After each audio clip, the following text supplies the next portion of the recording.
Yves et Joe, revenons avec vous sur un personnage qui a fait l'actualité en 1932. Bonjour Yves. Bonjour Joe. Pour la première fois, la vedette des Jeux Olympiques de 1932 est une femme. Comment s'appelle-t-elle? Oh, Mildred Ella Babe Dietrichson. Elle est née le 26 juin 1911 à Port Arthur, au Texas. Elle est décédée le 27 septembre 1956 à Galveston. Et elle était une athlète, une joueuse américaine de basketball, de baseball et de golf. Elle est originaire d'une famille d'immigrants norvégiens. Elle est dirigée vers le sport par son père, charpentier de profession, qui considère l'exercice physique comme une vertu obligatoire pour la bonne santé. Dès son adolescence, elle était réputée pour ses performances athlétiques, ce qui convainquit une compagnie d'assurance de Dallas de lui offrir un poste de secrétaire. Cette société attendait de cette jeune athlète qu'elle représente ses couleurs au sein de son équipe de basketball.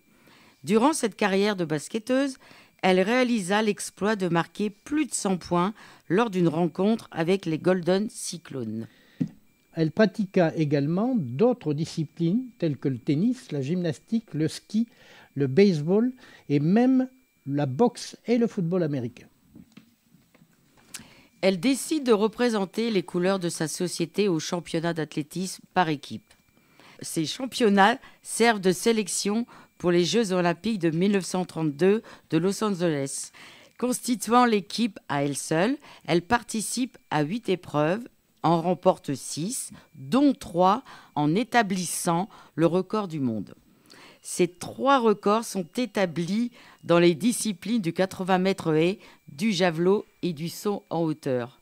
Bien qu'ayant obtenu la qualification pour les Jeux, dans les 5 épreuves en remportant chacune d'entre elles aux sélections américaines, je rappelle le 80 mètres haies, le poids, le saut en longueur, le saut en hauteur et le javelot. Elle doit se limiter seulement à 3 disciplines en raison du règlement qui limite ce chiffre, le nombre d'engagements possible pour une femme en athlétisme.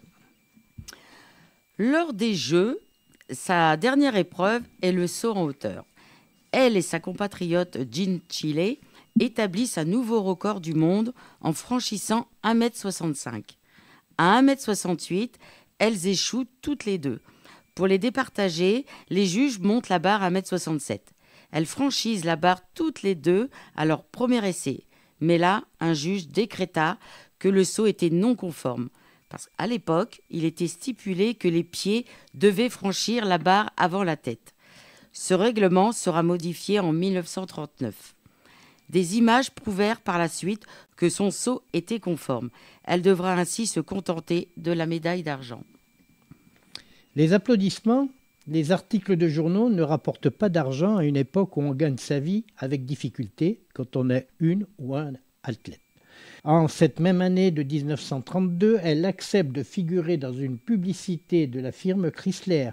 Elle reçoit une voiture de la marque comme cachet. La sanction ne tarde pas à venir. Elle est suspendue par l'amateur athlétique de l'Union et elle devient donc professionnelle. Nous la retrouverons dans les années 1935 dans d'autres sports, dont le golf qu'elle pratique en professionnel et en amateur à très haut niveau. Merci Yves. Merci Jo.